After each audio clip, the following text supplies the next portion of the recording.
सदा परिभवग्नमभीष्टदोहं तीर्थास्पदं शिवविदन् चिनुतं शरण्यम् वृत्त्यार्तिहं प्रणतपालभवाब्धिपोतं वन्दे महापुरुषते चरणारविन्द।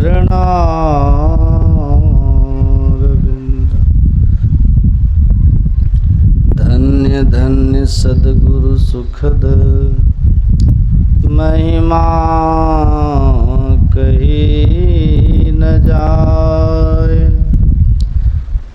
जो कुछ कहूँ तुम्हारी कृपा, मोतें कछु न बसाए। बोलिए प्रेम से श्री सद्गुरु महाराज की जय।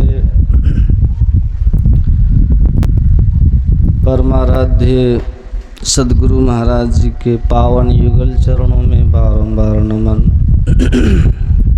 वंदनीय साधु समाज के चरणों में नमन। परम आदरणीय सत्संग प्रेमी महानुभावों, धर्मानुरागिनी माताओं एवं धर्मशिला बहनों,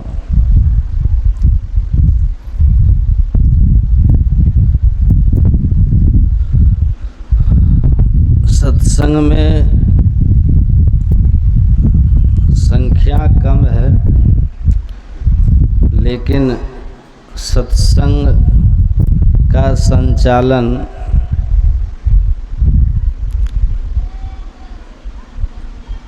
बहुत अच्छा ढंग से हो रहा है। और जहाँ कहीं भी कर्मठ साधक के हाथ में संचालन होता है तो सत्संग सुचारू होता है। इसीलिए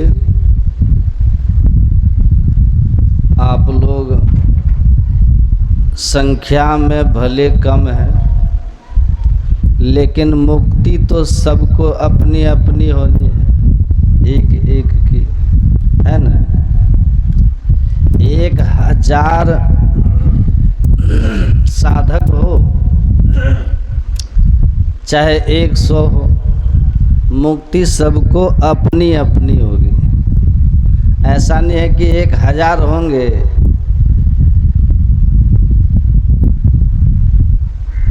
तो फिर धरना प्रदर्शन करके मुक्ति को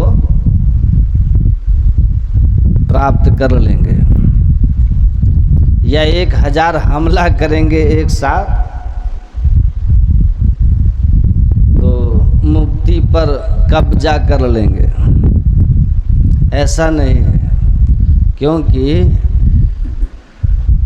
मोक्षस्य नवास्वस्ति न ग्राम्यंतर में वया। मोक्ष कोई स्थान का नाम नहीं है, मुक्ति कोई स्थान नहीं है, कोई देश नहीं है जिस पे जाके कब्जा किया जा सके। ये तो अज्ञान ग्रंथि हृदय नाश मोक्ष इति विधीयते। अज्ञान ग्रंथि हृदय, अज्ञान हृदय ग्रंथि नाश। हमारे हृदय की जो अज्ञान ग्रंथि है उसका नाश हो जाना ही मोक्ष कहलाता है। विद्यते हृदय ग्रंथि छिद्यन्ते सर्व संशया क्षीयन्ते चास्य कर्माणि तस्मिन् दृष्टे परावर। मुक्ति हो गई, जड़ चेतन की ग्रंथि पड़ गई, यही ना। ग्रंथि खोलिए, मुक्त हो जाइए।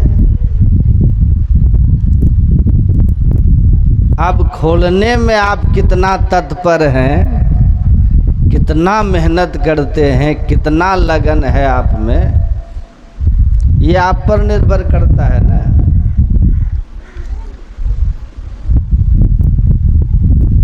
एक पका आम गिर गया, एकदम पका हुआ आम, दो आलसी सोए हुए थे, एक पेड़ के नीचे सोए हुए थे, एकदम पका आम गिरा, दूसरे आलसी के एकदम मुंह के पास आ गया लुढ़क के वो आम, उसका सेंट से ही गदगद हो रहा है, लेकिन आलसी है, सोया हुआ है। मन खाने का है आम, पर सोने का आनंद कैसे छोड़ सकता है?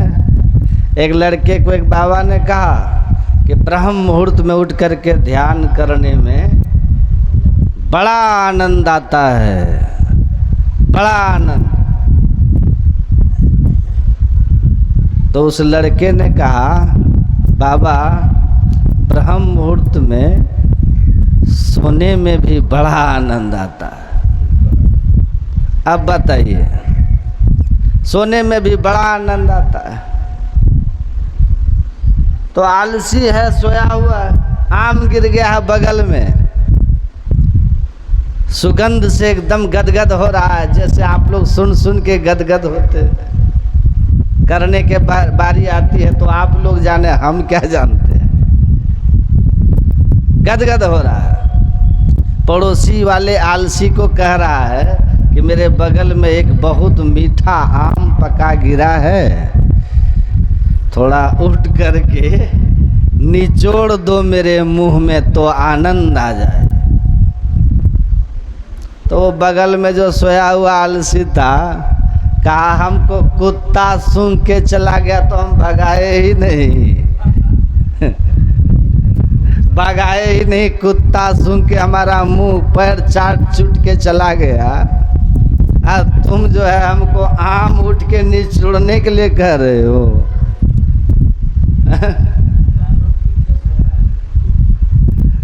तो आपको तत्परता की चीज है ना, लगन की चीज है। बात मत कीजिएगा आपस में।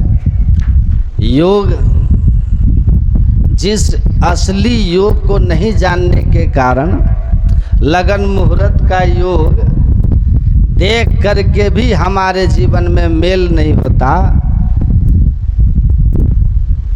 इस योग को अपने जीवन में अगर धारण कर लें तो सहज ही मेल और प्रेम हो जाएगा। क्योंकि विवाद होता क्यों है? अहम का टकराव होने से हम विकारों के शिकार होते हैं। जब भीतर में क्रोध उपजता है, काम उपजता है, लोभ उपजता है, ईर्ष्या की भावनाएं आती हैं, तो आपस में विवाद करते हैं। अगर हमारे अंदर में न अहंकार हो, न किसी तरह का क्रोध भाव हो, न लोभ हो, मोह हो, ईर्ष्या हो, द्वेष हो, तो मेल होगा कि नहीं होगा? मोह होगा तो मेल टूटेगा। भाई भाई में पूज्य हरिनंदन बाबा आचार्य श्री जो है वो कहते थे, दो भाई थे आपस में बड़ा मेल था। ये योग केवल देखिए मोक्ष ही नहीं देता है, जीवन में भी आपको सुखमय जीवन देता है। ये योग जीवत ही करो आशा, जीते जी मुक्ति, जीते जी दुखों से छुट्टी, जीते जी स्वर्ग की अनुभूति, जीते जी परमानंद की अनुभूति। स्वामी राम तीर्थ कहते थे, जब तक तुम अंधकार में हो किसी से आपका स्थायी मेल नहीं होगा। स्वामी राम तीर्थ की पुस्तक में लिखा है, आंख बंद करने पर जो अंधकार देखते हो, इस अंधकार में रहते हुए अस्थाई मेल आपका किसी से नहीं होगा। आकाशीय बिजली जैसे चमक करके समाप्त हो जाती है, दामन दमक रहे घन माही, वैसे ही ये संसार में किसी से भी आपका मेल हो वो टिकेगा नहीं, वो स्थिर नहीं होगा, प्रेम स्थिर नहीं होगा, भाईचारा भी स्थिर नहीं होगा। अगर मेल चाहते हो तो वो कहते थे कि अंधकार के पार जाओ, मतलब विकार मुक्त हो जाओ।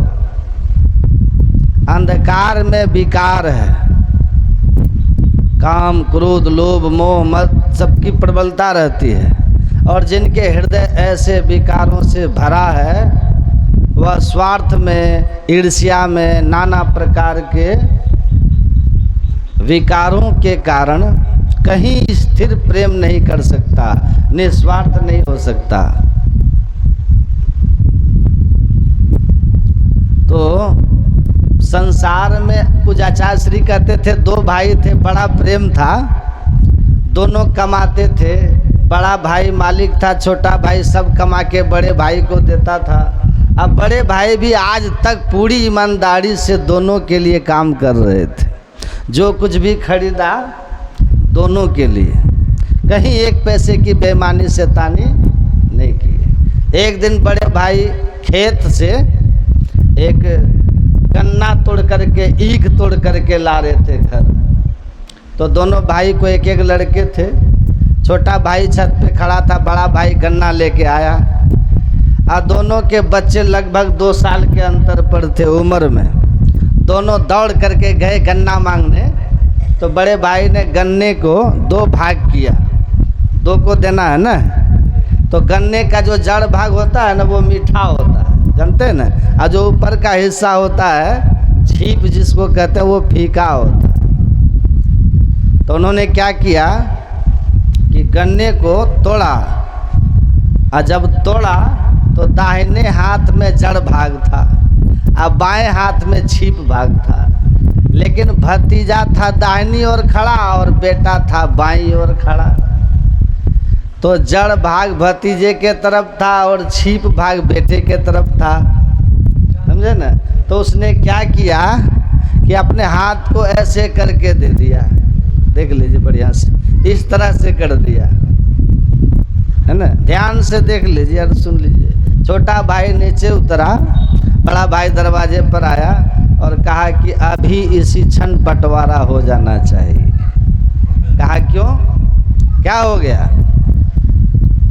आज तक तुमने जो कुछ किया, हमने जो कमाया ईमानदारी से एक एक पैसे का हिसाब देता हूँ, विकास किया हूँ।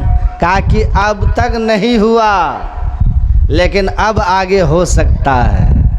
कहा कैसे? कहा आप हमको ये गणित समझा दीजिए कि आपने हाथ ऐसे क्यों किया, हाथ ऐसे क्यों किया? कहा हमसे गलती हो गई। कहा अगर एक गन्ने में आप बेटा और भतीजा का भेद कर सकते हैं तो आगे आप कुछ भी कर सकते हैं, इसलिए बंटवारा हो जाना चाहिए। अब दृष्टि आपकी बदल रही है। एक बड़े महापुरुष हुए संत ज्ञानेश्वर, दक्षिण में महाराष्ट्र में, बाल संत, जन्मजात संत थे।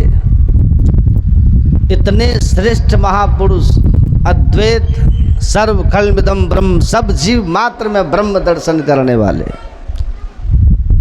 वो कहते थे ब्राह्मण कुल में जन्म हुआ था, लेकिन दक्षिण में जातिवाद इतना पहले तो सब जगह था। बच्चा को शांत करके रखे ना, इतना प्रखर था छुआछूत की भावना, लेकिन वो नहीं मानते थे।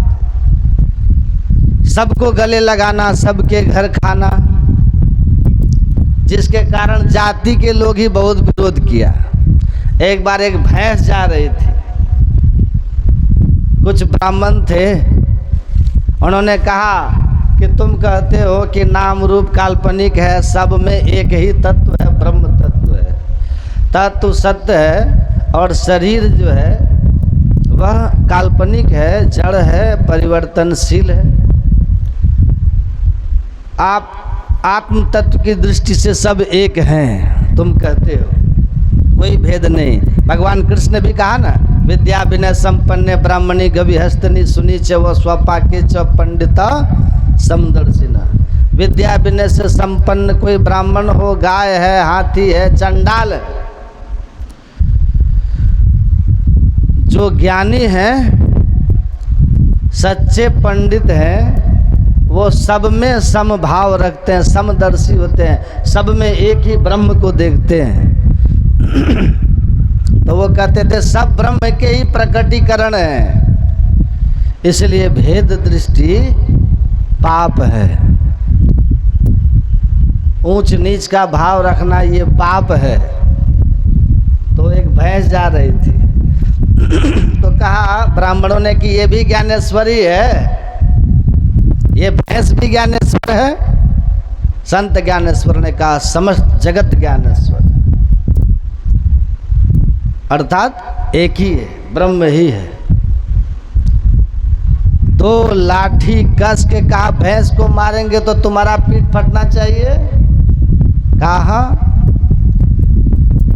भैंस को 2 डंडा कस के मारा गया, भैंस को कुछ नहीं हुआ, ज्ञानेश्वर की पीठ फट गई। इतने महान जन्मजात योगी थे।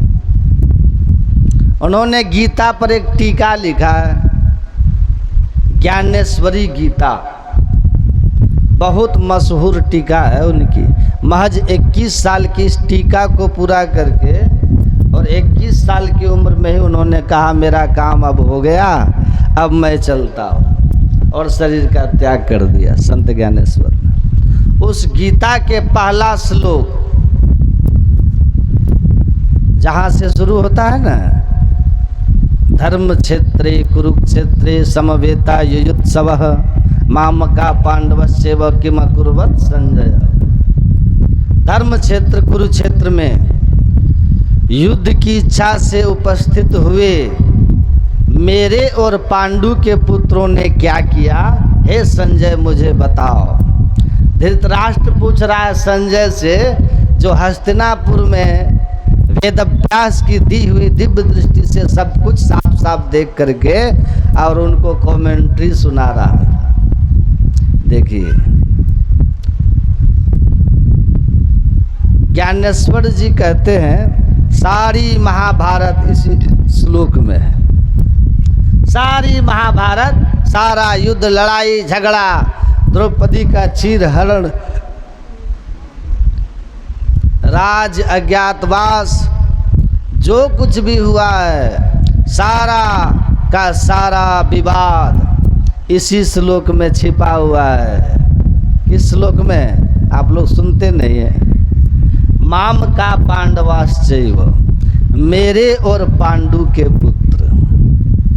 धृतराष्ट्र को दुर्योधन अपना पुत्र दिखता है, युधिष्ठिर अपने भाई का पुत्र दिखता है, और मेरा पुत्र मैं और मोड़ तोड़ते माया। मेरा पुत्र का जो वो मोह है, उस मोह ने उसको ऐसा पुत्र का मोह, मेरा पुत्र, ये मोह उसको ऐसा अंधा कर दिया है, ऐसा अंधा कर दिया कि उस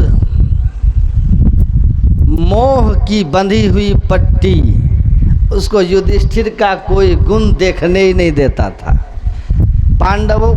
पांडव गुण के खजाने थे, लेकिन उसको पांडवों में कोई गुण दिखाई नहीं दे रहा था। दुर्योधन, नाम भी दुर्योधन और काम भी दुर्योधन, दुष्ट था ना, लेकिन पुत्र के मोह में अपने पुत्र की दुष्टता उसको दिखाई नहीं दे रही थी, और इतना मोहग्रस्त था कि भरी सभा में पुत्र अपने ही भाई के, नहीं भाई की तो वो बहू थी ना द्रौपदी, नंगा करने के लिए आदेश दे रहा है।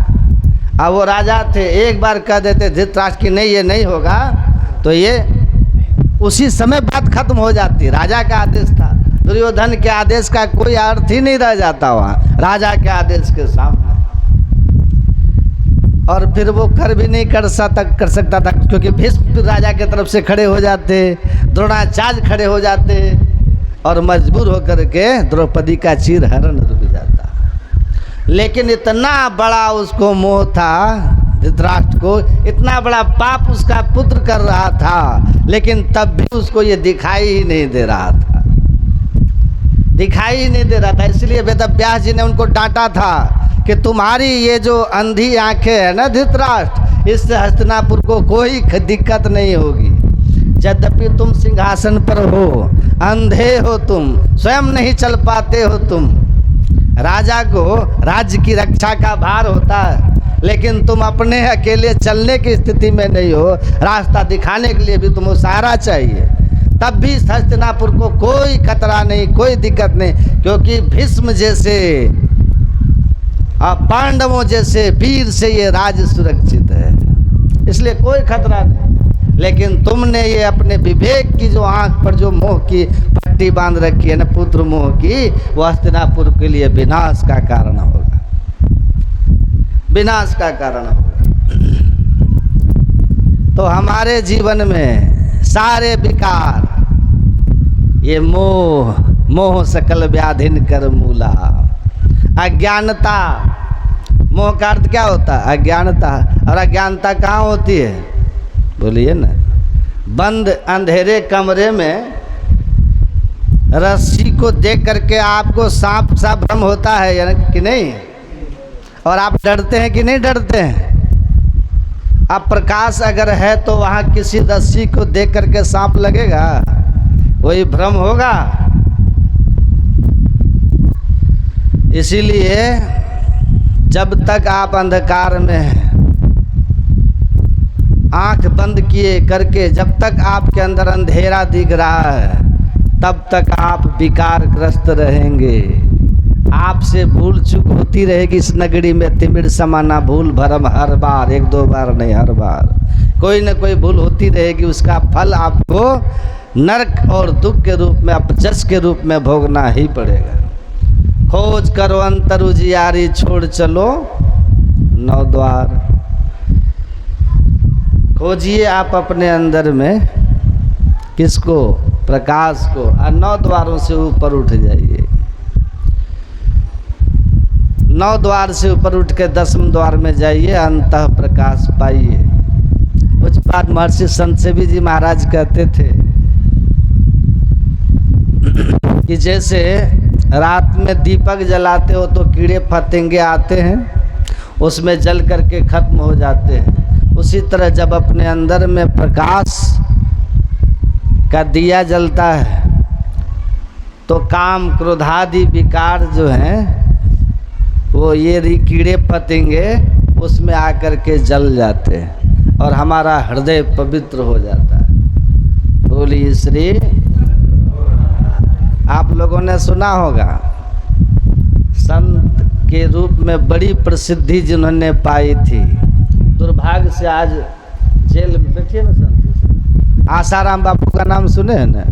गुप्पा घाट आश्रम आए थे तो महर्षि संत सेवी जी महाराज बाद में भी आए थे, आचार्य श्री के समय में भी आए थे, पूज्य हरनंदन बाबा के समय में भी वो आए थे गुप्पा घाट। तो पूज्य संत सेवी जी महाराज के समय में जब आए थे तो मैं भी था, तो उन्होंने पूज्यपाद के कमरे में जा कर के कहा आपके कमरे का वातावरण तो बड़ा शांत है, और अगर आप देसी गाय का घी, देसी गाय के दूध का जो घी होता है उसके दिया जलाएं महाराज तो कमरे का वातावरण और पवित्र होगा। पूज्यपाद महर्षि संत सेवी प्रमंद जी महाराज ने कहा कि बाहर दिया जलाकर, घी के दिए जलाकर कमरे का वातावरण साधु शुद्ध नहीं करते, साधु के हृदय में दिया जलना चाहिए। हृदय में दिया जलना चाहिए तो भीतर का वातावरण शुद्ध हो जाएगा, और जिसका भीतर का वातावरण शुद्ध हो गया वो जहाँ बैठ जाएगा वहाँ का वातावरण शुद्ध कर देगा। इसीलिए संत महापुरुष के लिए कहते हैं ना कि वो जहाँ बैठते हैं जो कुछ गंधी दे नहीं तो भी वास सुवास, क्योंकि अंदर में कोई विकार है ही नहीं है।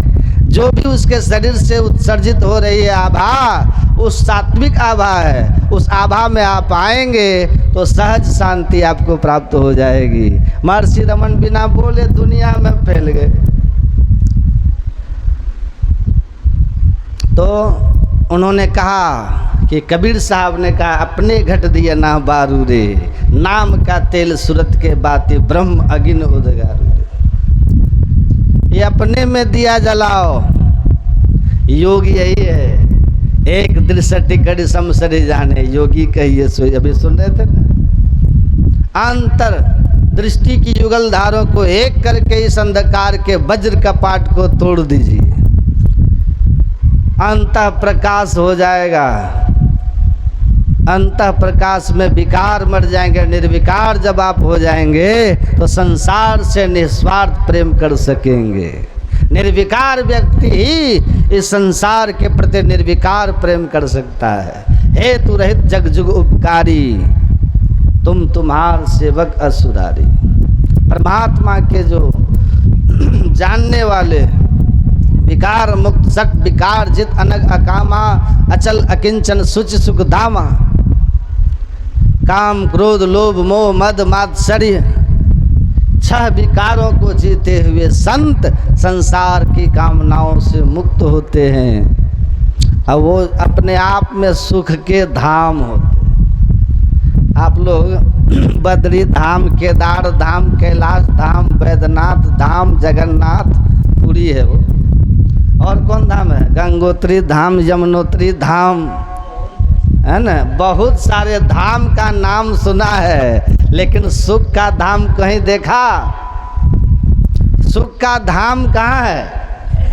गोस्वामी तुलसीदास जी महाराज कहते हैं, सट विकार जित, अंतर साधन करके, योग साधन करके जिसने अपने अंदर के विकारों को जीत लिया, अनग मतलब पाप रहित खुद को कर लिया, आकामा कामनाओं से मुक्त जिन्होंने अपने को कर लिया, अचल सत्य में जिसकी एकदम निष्ठा स्थिर हो गई, सत्य में जिसकी निष्ठा स्थिर हो गई।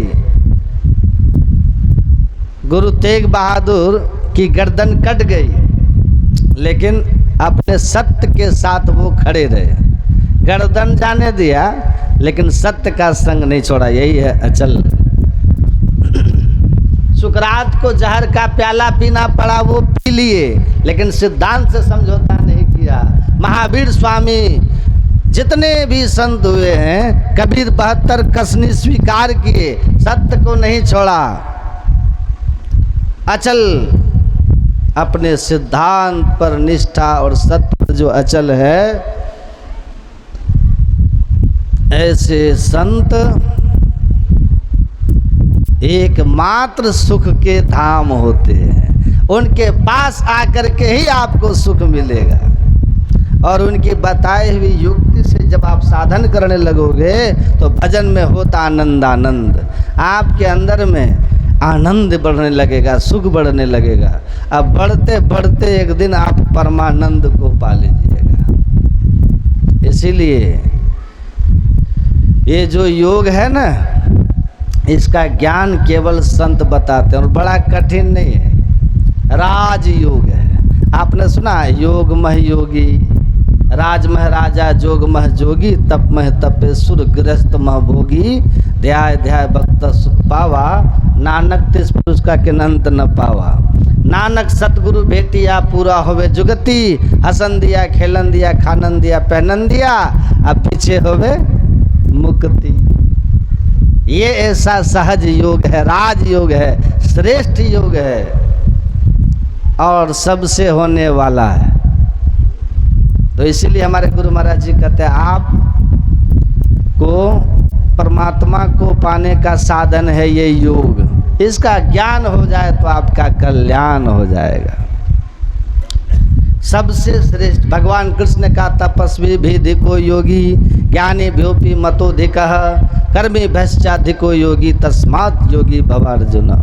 भगवान कृष्ण कहते हैं बड़े से बड़े तप करने वाले तपस्वी तपेद व सहस्राणि एक पाद स्थितो नरः, एक पैर पे खड़ा होकर कोई 1000 वर्ष तप कर ले, ऐसे तपस्वी से ये योगी श्रेष्ठ होते हैं। भगवान कृष्ण के वचन है। 1000 वर्ष तप किया कोई खड़ा होकर एक पैर पर, और कोई अपने वृत्ति को एक क्षण सुषुम्ना ध्यान, एक क्षण अंतः प्रकाश पाने के लिए दृष्टि की युगल धारों को एक करने का अभ्यास किया है, उस तपस्वी से ये योगी श्रेष्ठ है। बड़े बड़े तपस्वी हुए लेकिन किसी का विकार नष्ट नहीं हुआ। हिरण्यकश्यप ने कितना तप किया लेकिन भगवान का विरोधी हुआ।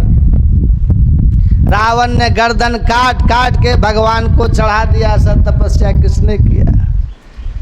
लेकिन रावण का क्या हाल था जानते हैं ना, देख लीजिए।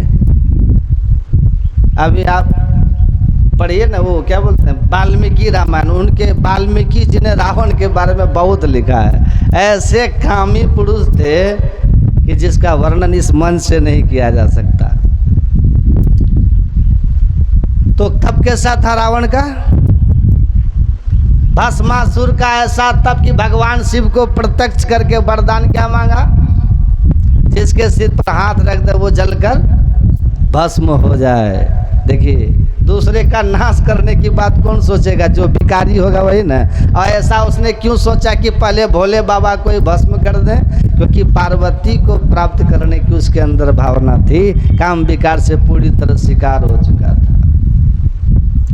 तो बड़े बड़े तप करके भी भगवान कृष्ण कहते हैं विकार नहीं मिटते। योग की साधना करोगे, सतगुरु सतगुरु नित्य ही पुकारत छीजत पाप समूह रहे।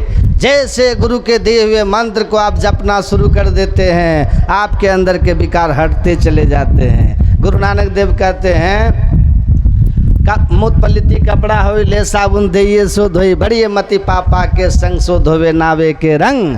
गुरु नानक देव जी कहते जैसे आपका कपड़ा गंदा हो जाता है ना, तो साबुन सरफ मार करके उसको साफ करते हो, उसी तरह जैसे आपके अंदर में पाप वृत्ति जो है, जैसे ही गुरु मंत्र का जप करना शुरू करते हैं, पाप वृत्ति वहीं से आपकी हटनी शुरू हो जाती है, विकार हटने शुरू हो जाते हैं। मानस रूप ही में धारत काम क्रोध मद लोभ दहे। जब इष्ट का रूप सदगुरु का रूप आप अपने हृदय में बसाते हैं तो आपके अंदर से विकार और घटते हैं। और जब अंत प्रकाश के लिए दृष्टि योग की साधना करते हैं, अंत प्रकाश प्राप्त करके एक अवस्था प्राप्त कर लेते हैं प्रकाश मंडल की, तो कहते हैं आपके सारे विकार नष्ट हो जाते हैं। तो तपस्वियों से ये योगी श्रेष्ठ है। ज्ञानी व्योपी मतोधिकः, और केवल शास्त्रों को जानने वालों ज्ञानियों से ये योगी श्रेष्ठ होते हैं। सारे शास्त्र आपको याद है, बैसाख सकलो साख ग्रंथन की रहे जानत को। गुरु महाराज कहते हैं ना, ध्यान बिनु मन अथिर जो तो शांति नहीं पावे सो। समस्त धर्म ग्रंथों का ज्ञान भले आपको हो, लेकिन अगर आप ध्यान नहीं करते, योग नहीं करते, तो आपके ये ज्ञान कोई अर्थ नहीं रखते। मैंने पढ़ा है योग वासिष्ठ में भगवान श्री राम से महर्षि वशिष्ठ जी ने कहा था, हे राम, समस्त धर्म ग्रंथों को किसी ने कंठस्थ कर लिया हो, लेकिन प्रेम भगति जल बिनु रघुराई, अभी अंतर्मल कबहू न जाई। लेकिन प्रेम भक्ति के जल से जिसने अपने हृदय को नहीं सिंचित किया, उसके समस्त धर्म ग्रंथ मृत्यु काल में ऐसे ही व्यर्थ हो जाते हैं, उसका साथ छोड़ देते हैं। जैसे पंख उगाने पर पक्षी के बच्चे अपने पूर्व माता पिता के घोंसले का त्याग कर देते हैं, अर्थात वो ज्ञान काम नहीं आता, वो ज्ञान काम नहीं आता। आदित्यो चतुरो वेदान बहुशास्त्राणि नेक सह, अब्रह्म तत्वम न जानाते दर्वे पाक रसम यथा। ऐसे ज्ञानी उस कलछुल की तरह होते हैं, जो बहुत तरह व्यंजनों पे चलते तो हैं पर किसी का स्वाद वो नहीं जानते हैं। पर इतना ज्ञान तो होना ही चाहिए कि ईश्वर का स्वरूप क्या है ना। रामकृष्ण परमहंस कहते थे अगर किसी को समझाना हो तो बहुत धर्म शास्त्रों की जरूरत पड़ती है तर्क दे दे के समझाने के लिए नहीं, लेकिन अपने कल्याण के लिए, जैसे आत्महत्या करने के लिए एक ब्लेड काफ़ी होता है, एक रस्सी काफ़ी होती है, वैसे ही आत्म कल्याण करने के लिए गुरु के बताए हुए योग का ज्ञान काफ़ी होता है।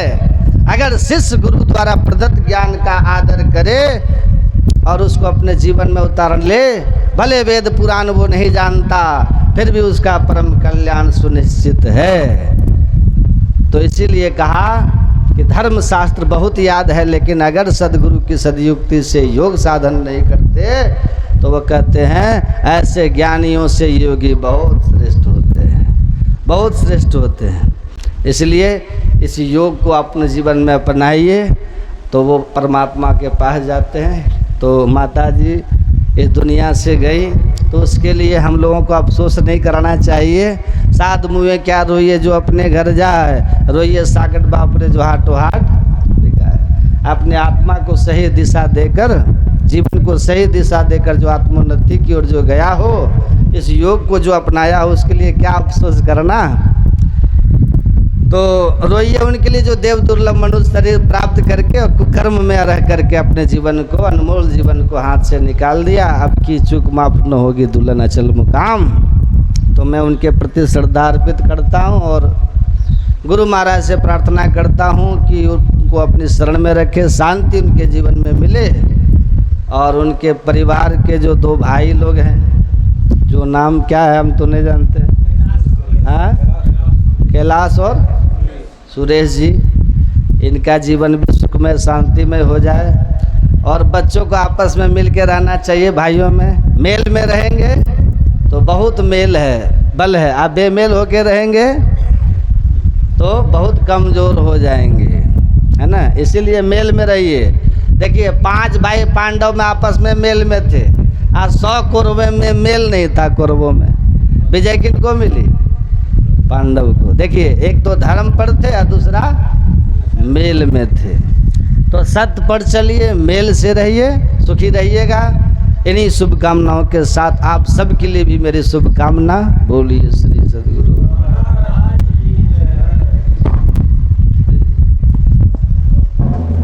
ये आवाज कम कर दिया हेलो। श्री सद्गुरु महाराज की भव सागर मोरा नैहर हो साहब,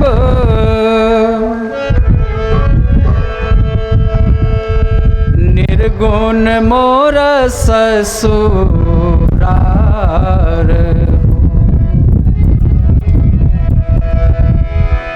भव सागर मोरा नैहर हो साहब,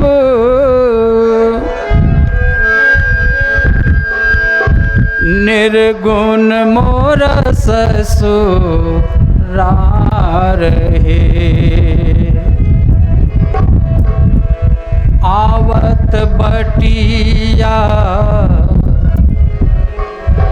भूललो हो साहिब, आवत बटिया भूललो हो साहब, कालन कैल घन घोर है। आवत बटिया भूललो हो साहेब, कालन कैल घन घोर है।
बनावल, कांच ही बांस के डोलिया बनावल, लागी गेल चारी कहार हो। लागी गेल चारी कहार हो। भाई रे भतीजा मिली डोलिया उठावल, भाई रे भतीजा मिली डोलिया उठावल, पाछू से ठिकरा बजा रे। भाई रे भतीजा मिली डोलिया उठावल, पाछू से ठिकरा बजा रे।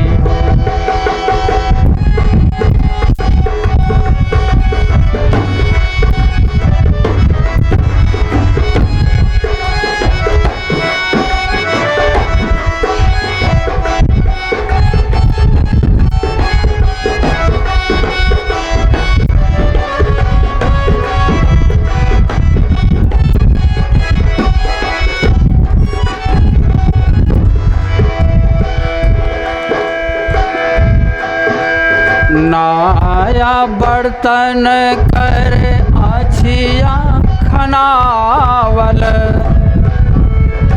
ऊपर से बोझलक काठ है। नाया बर्तन कर आछिया खनावल, ऊपर से बोझलक काठ है। भाई रे भतीजा मिली मंगल गावे, भाई रे भतीजा मिली मंगल गावे, घूमी घूमी मोहवा दे आग हो। भाई रे भतीजा मिली मंगल गावल, घोड़ी घोड़ी मुहावा दे आग है।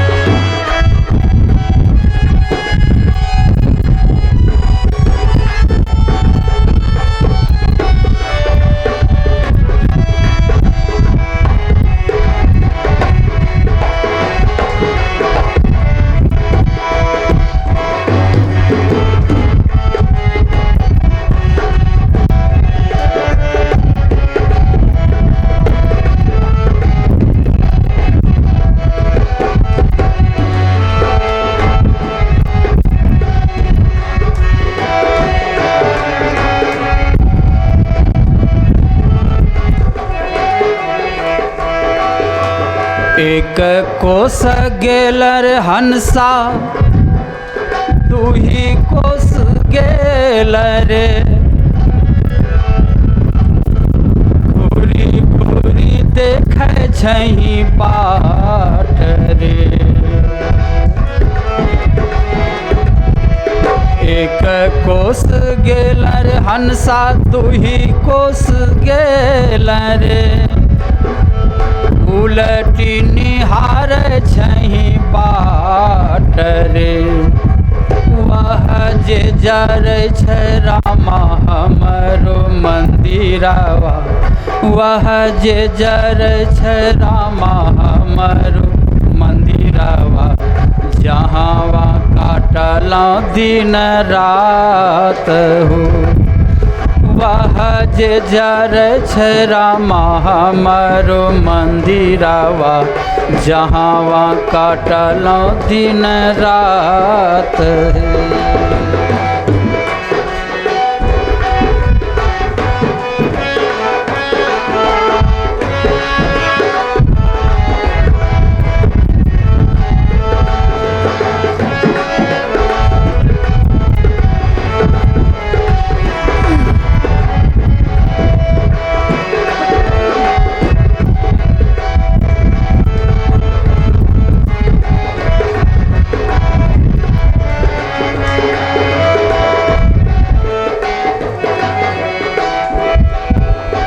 हंसा जे पूछे रामा सुनो भैया काया रे, तोरा मोरा यही मुलाकात हो।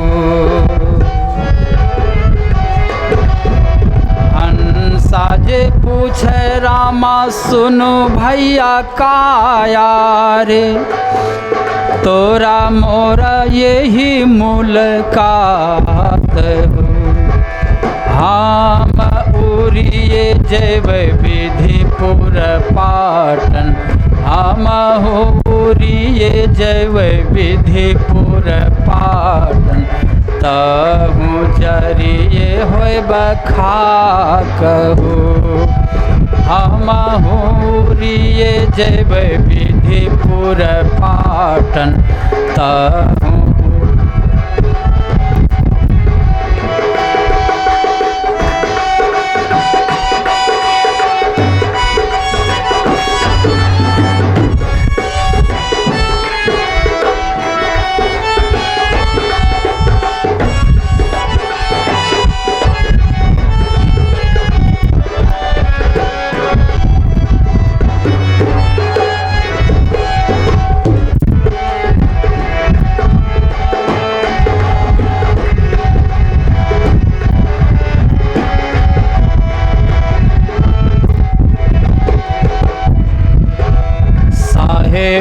कबीर ये मंगल गावल, संतो जन ले हो न विचार। साहेब कबीर ये मंगल गावल, संत जन ले हो न विचार। फेरू नहीं यही जग अरे मूर्खा, पैबन मानुष अवतार। फेरू नहीं यही जग अरे मूर्खा, पैबन मानुष अवतार। अब सागर मोरा नैहर हो साहब, निर्गुण मोर ससुरार हे। भव सागर मोरा नैहर हो साहब, निर्गुण मोर ससुरार हे। आवत बटिया भूलैला हो साहब, आवत बटिया भूलैला हो साहब। कालन कल घन घोर हे, आवत बटिया भूलैला हो साहब। कालन कल घन घोर हे, आवत बटिया भूलैला हो साहब। कालन कैल घन घोर।